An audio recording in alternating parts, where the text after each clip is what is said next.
दोस्तों, एक ही जिले के एसपी मैडम और डीएम साहब की शादी हो रही थी। डीएम साहब बहुत दयालु प्रवृत्ति के थे। वो अपनी शादी में भिखारियों को भोजन कराने के लिए अलग से व्यवस्था किए थे। शादी दोनों की बहुत धूमधाम से हो रही थी। सब लोग भोजन कर रहे थे। स्टेज पर डीएम साहब और एसपी मैडम दूल्हे और दुल्हन के रूप में बैठे हुए थे। सब लोग जा रहे थे, आशीर्वाद दे रहे थे, कार्यक्रम चल रहा था। तभी अचानक एक भिखारी स्टेज पर चढ़ता है और डीएम साहब को घूरते हुए कहता है, अगला नंबर अब तेरा है। जैसे शब्द बोलता है वैसे ही एसपी मैडम और डीएम साहब के होश उड़ जाते हैं कि भिखारी ऐसा क्यों बोल रहा है। एसपी मैडम तुरंत पुलिस वालों को बुलाती हैं और उस भिखारी को वहां से हटाने के लिए कहने लगती है। कुछ पुलिस वाले पकड़कर उस भिखारी को नीचे उतारते हैं। उसी समय जो डीएम साहब होते हैं सोच रहे थे कि भिखारी जानता है कि हम लोग बहुत कुछ इसके साथ कर सकते हैं, लेकिन ये ऐसा क्यों बोल रहा है। वह तुरंत उठते हैं और कहते हैं पुलिस वालों को, इस भिखारी को छोड़ो।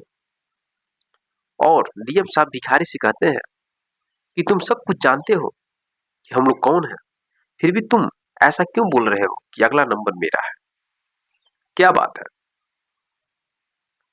तो भिखारी कहता है, साहब आप जिससे शादी कर रहे हो उनके बारे में मैं पूरा अच्छी तरह से जानता हूँ। जब कहानी आप सुनोगे तो आपके भी पैर तले जमीन खिसक जाएगी। जैसे शब्द कहता है वो भिखारी, वैसे ही एसपी मैडम आ जाती है उस भिखारी के पास और भिखारी को वहां से जाने के लिए बोलती है और डीएम साहब को कहती है कि चलिए आप बैठिए, इस भिखारी से क्या बात कर रहे हैं। अब जैसे एसपी मैडम ये शब्द बोलती है तो डीएम साहब को और भी थोड़ा शक होने लगता है। डीएम साहब कहते हैं कि तुम जाओ बैठो, मैं अभी आता हूं। अब एसपी मैडम चली जाती है, बैठ जाती है अपनी जगह पर और डीएम साहब उस भिखारी से बात करने लगते हैं। कहते हैं, क्या है कहानी बताओ, मैं जानना चाहता हूँ।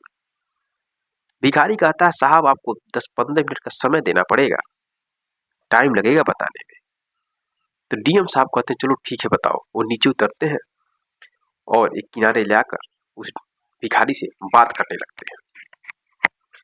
भिखारी कहता है, साहब दिल्ली के एक स्कूल में दीपक नाम का एक लड़का और काजल नाम की एक लड़की एक साथ पढ़ रहे थे। दोनों पढ़ते पढ़ते एक दूसरे से दोस्ती कर लेते हैं और दोस्ती करने के बाद दोनों की दोस्ती प्यार में बदल जाती है। दोनों बेहद प्रेम करने लगते हैं एक दूसरे से। पढ़ाई पूरी होने के बाद दोनों एक दूसरे से शादी करना चाहते हैं, इसलिए दोनों अपने अपने घर वालों से कहते हैं और घर वाले भी राजी हो जाते हैं। दोनों की बड़ी धूमधाम से शादी हो जाती है। शादी होने के बाद जो दीपक है वो अपने पापा के बिजनेस में सहयोग करता है। उसके पापा का एक बहुत बड़ा बिजनेस था फर्नीचर का, उसमें सहयोग करता है। और जो उसकी पत्नी काजल है वो पढ़ाई में लगी रहती है और सरकारी नौकरी की तैयारी करती है बड़ी अधिकारी बनने के लिए। करीब 1 साल के बाद जो काजल है वह एक अधिकारी बन जाती है, एसपी बन जाती है। एसपी बनने के बाद उसकी पहली पोस्टिंग गाजियाबाद में हो जाता है। वह गाजियाबाद में रहकर सरकारी आवास मिलता है और वहां पर अपनी ड्यूटी करने लगती है। इधर जो दिल्ली में उसका जो हस्बैंड है दीपक, वो बिजनेस चलाने लगता है, लेकिन उसका बिजनेस धीरे धीरे लो हो जाता है और कई लाखों का वो कर्जदार हो जाता है। उसका बिजनेस बहुत चौपट हो जाता है। इस वजह से वो डिप्रेशन का शिकार हो जाता है, बहुत ही टेंशन में आ जाता है। फिर उसके माता पिता कहते हैं, बेटा तुम अपनी पत्नी के पास चले जाओ, वहां पे रहो और वहां पे रहोगे तो तुम्हारा दिमाग भी सही हो जाएगा, टेंशन भी दूर हो जाएगा। बिजनेस चौपट हो गया जाने दो, नहीं तुम्हारी पत्नी तो एसपी है, पैसे की भी कोई कमी नहीं पड़ेगी, पत्नी कमा रही है। इस वजह से वह अपनी पत्नी के पास चला जाता है गाजियाबाद, वहां रहने लगता है।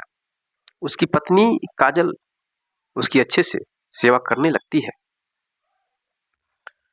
लेकिन उसकी दिमाग की हालत बहुत ज्यादा खराब हो जाती है। उसका इलाज कराती है, दवा कराती है, अपनी ड्यूटी भी करती है। इधर जो एसपी मैडम है, वह एसपी मैडम अपनी ड्यूटी में बराबर जाती थी, आती थी, और एक नए डीएम साहब की नियुक्ति होती है उन्हीं के जिले में, जो बहुत ही खूबसूरत थे। एसपी मैडम उनको देखकर उन पे फिदा हो जाती हैं, उनसे प्रेम करने लगती हैं। जब भी मौका मिलता है तब भी बात करती हैं और समय निकालकर उनसे इजहार करती हैं, और डीएम साहब भी उन पे फिदा हो जाते हैं। दोनों आपस में एक दूसरे से प्रेम करने लगते हैं, यहाँ तक कि बात शादी करने के लिए भी दोनों राजी हो जाते हैं।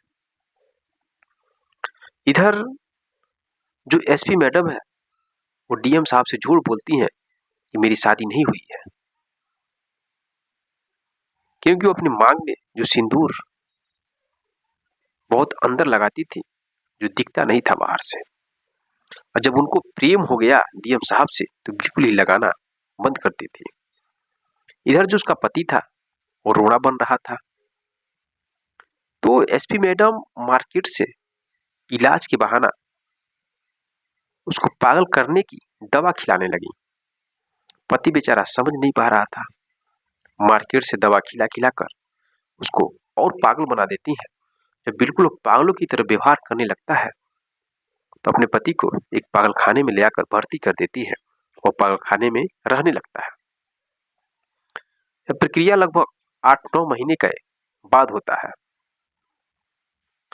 पागल खाने में चला जाता है। पागल खाने में जाने के बाद इधर जो एसपी मैडम है, उनको अब अच्छे से मौका मिल जाता है डीएम साहब से प्रेम करने के लिए, और जब नहीं तब आपस में लोग बात करते थे और शादी करने के लिए भी दोनों तैयार हो गए थे। उस पागल खाने में दीपक को रहे हुए करीब 8 महीने हो जाते हैं। जब धीरे धीरे दवा का असर खत्म हो जाता है तो वह सही हो जाता है। जो एसपी मैडम दवा खिला रही थी उसका असर धीरे धीरे अब कम हो जाता है, क्योंकि वह दवा उस पागल खाने में कोई भी देता नहीं था उसको। उसका असर खत्म हो गया तो दीपक बिल्कुल सही हो गया। अब जिस भी डॉक्टर को देखता था तो कहता था, साहब मुझे इस पागल खाने से बाहर निकालिए, मैं सही हूँ, मैं सब कुछ पहचानता हूँ, मेरी पत्नी ने मेरे साथ धोखा किया है, मेरा इलाज कराने के बहाने मुझे दवा खिलाकर मुझे पागल बनाया और फिर मुझे इस पागल खाने में भर्ती करा दिया। लेकिन कोई भी डॉक्टर उसकी बात पे विश्वास नहीं करता था। अब एक दिन एक बहुत बड़ा डॉक्टर उस पागल खाने में आता है। उसको देखकर दीपक सोचता है कि डॉक्टर बहुत बड़ा लग रहा है, शायद यह मेरी बात समझ पाए, मेरी भावनाओं को समझ पाए। इसलिए दीपक कहता है उस डॉक्टर से, साहब मेरा नाम दीपक है, मेरी पत्नी एसपी है, उसने दवा खिलाकर मुझे पागल बना दिया, पागल बनाने के बाद मुझे पागल खाने में भर्ती करा दिया और मैं बिल्कुल सही हो गया हूँ, क्योंकि दवा का असर अब खत्म हो गया है। अब मुझे यहाँ से बाहर निकाल दीजिए।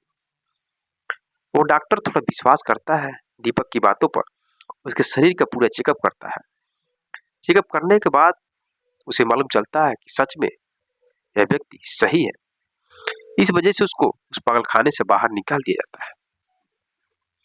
निकालने के बाद दोस्तों वह सबसे पहले अपनी पत्नी के सरकारी आवास पे जाता है। आवास पर जाने के बाद देखता है कि उसकी पत्नी एक आदमी से बात कर रही है, बैठ के हंस हंस के। तो वह तुरंत वापस आ जाता है दूर से ही देखकर, और जो गेटमैन लगे से उनसे पूछता है कि एसपी मैडम के साथ वो आदमी कौन है। तो गेटमैन बताता है वो डीएम साहब है और दोनों एक दूसरे से बेहद प्रेम करते हैं और दोनों 3 दिन के बाद शादी करने वाले हैं बड़ी धूमधाम से। अब जैसे शब्द सुनता है तो दीपक के तो होश उड़ जाते हैं, उसकी आंखों से आंसू की धार बहने लगते हैं। अब वो करे तो क्या करे। वो सोचता है अगर मैं घर जाऊंगा तो मेरे माता पिता जो जानेंगे मेरे बारे में तो उनको भी बहुत तकलीफ होगा। इस वजह से वो घर पे नहीं जाता है और इधर उधर भीख मांग के खाने पीने लगता है। और 3 दिन के बाद जब शादी होता है तो शादी में वो पहुंच जाता है। भोजन करने के लिए, क्योंकि डीएम साहब बहुत दयालु प्रवृत्ति के थे। वो भिखारियों के लिए भी भोजन का व्यवस्था किए थे। तो पहुंचता है और देखता है कि बड़े धूमधाम से शादी हो रही है। स्टेज पर जब डीएम और एसपी मैडम चढ़ते हैं दुल्हन और दूल्हे के रूप में, सब लोग आशीर्वाद देते हैं, तो वह भी अचानक उस स्टेज पर चढ़ता है और डीएम साहब को घूरने लगता है। कहता है कि अब अगला नंबर तेरा है। ऐसा कहता है तो एसपी जो मैडम है उसको वहां से हटाने के लिए पुलिस वालों से बोल देती है। अब वो भिखारी बताता है कि मैं जिस लड़के की बात कर रहा हूं, जो पागल बना था, जिसको यह काजल पागलखाने में भर्ती कराई थी पागल बनाकर, वो लड़का और कोई नहीं, वो लड़का मैं हूं, मेरा नाम भी दीपक है। अब एसपी मैडम के बारे में जब ये शब्द सुनता है डीएम साहब बिल्कुल चौकन्ना हो जाते हैं। वो सोचते हैं कि यह इतनी गलत होगी, मैंने कभी सोचा नहीं था, मैंने गलत लड़की के चक्कर में फंस गया। अब दोस्तों डीएम साहब सोचते हैं कि मैं इसके साथ शादी नहीं करूंगा और इसको सलाखों के अंदर डालूंगा।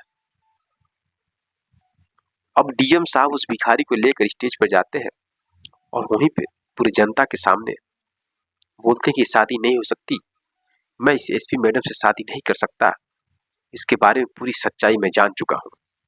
डीएम साहब पूरी जनता के सामने वहां पर उसकी हकीकत को बताते हैं और पति को इस तरह से दवा खिलाकर उसके ऊपर अत्याचार करने का जुर्म लगाते हैं, कई धारा लगाते हैं, उसको सलाखों के अंदर डलवा देते हैं।